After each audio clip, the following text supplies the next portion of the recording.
खान साहब की आंख में तकलीफ जो थी वो नुमायां हुई, ये तकलीफ बढ़ती गई और किसी वक्त दिसंबर में उनकी आंख की बिनाई, एक आंख की बिनाई जो राइट आए हैं, मुकम्मल तौर पे ख़त्म हो गई। इसके बावजूद उनको सिर्फ आम कतरे दिए गए जो आंख को में दिए जाते हैं, मामूली अगर खारिश हो तो उनको अस्पताल नहीं लेकर गए। जो डॉक्टर है क्वालिफाइड आंख का, उसको नहीं बुलाया गया। जेल के डॉक्टर उनको कतरे देते रहे और वो कहते रहे कि मेरी तकलीफ में कमी नहीं हो रही।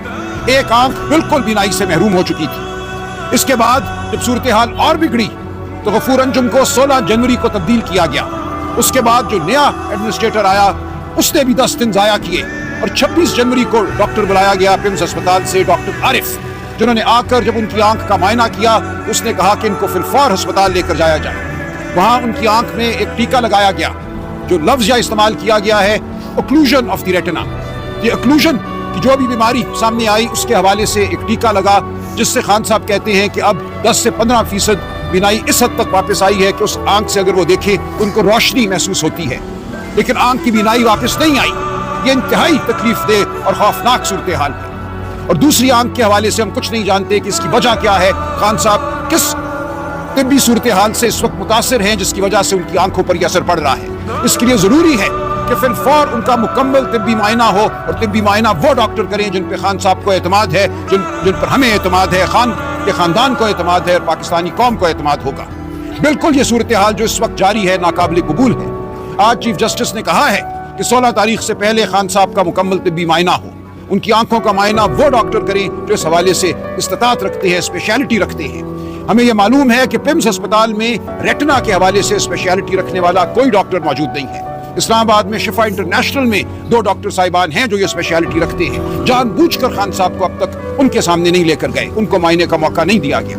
ये जो जुर्म खान साहब के खिलाफ हुआ है इसमें बहुत से लोग मुलव्विस हैं। सबके नाम सामने आएंगे, हम किसी पे पर्दा नहीं डालेंगे। एक नाम खान साहब ने खुद दे दिया, उन्होंने निशानदेही कर दी है अपने मुजरिम की, अब्दुल गफूर अंजुम। उसके खिलाफ फिलफौर मुकदमा दायर किया जाएगा। लेकिन जैसा कि उस्मा आपा ने कहा, इस्लामाबाद हाई कोर्ट भी, अलीमा आपा ने कहा, इस्लामाबाद हाई कोर्ट भी इस तमाम अमल में शामिल है। क्यों खान साहब के मुकदमों की सुनवाई नहीं हुई? 1 साल से ज्यादा अरसा हो गया है। हम बार बार वहां दरखास्तें देते हैं, बार बार पार्लियामेंटेरियन वहां जाते हैं, बार बार सलमान सफदर जाते हैं, हम जाते हैं, चीफ जस्टिस के कमरे तक जाते हैं, हमें मोड़ दिया जाता है। और इस दौरान खान साहब के साथ जो सलूक रवा रखा गया है उसका नतीजा अब हमारे सामने आ गया है। इस कौम के सबसे बड़े लीडर की एक आंख जो है इस वक्त इंतहाई तशवीशनाक सूरत हाल से 2-4 है। उनकी पूरी सेहत के बारे में हमें कुछ इल्म नहीं है, तो हम यकीनन वापस अदालत जाएंगे। खान साहब का हुक्म है कि अदालत जाओ, हम इन अदालतों को छोड़ेंगे नहीं। जो इन अदालतों ने जिस जुर्म का इर्तिकाब किया है उस जुर्म का हिसाब ये कौम लेगी, तारीख लेगी। खान साहब के मुकदमात को फिलफौर लगाया जाए।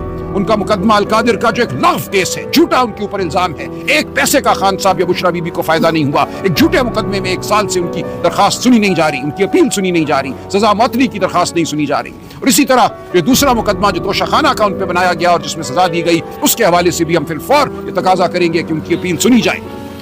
अब ये कोई गुंजाइश बाकी नहीं रही कि खान साहब को इस तरह जेल में रखा जाए। उनका हक है, आज़ादी उनका हक है। वो इस कौम की आज़ादी के लिए लड़ रहे हैं, उनको आज़ादी मिलेगी और ये कौम अब उनको आज़ादी दिलवाएगी। हम अदालत के अंदर, अदालत के बाहर खान साहब का मुकदमा लड़ेंगे और भरपूर तरीके से लड़ेंगे।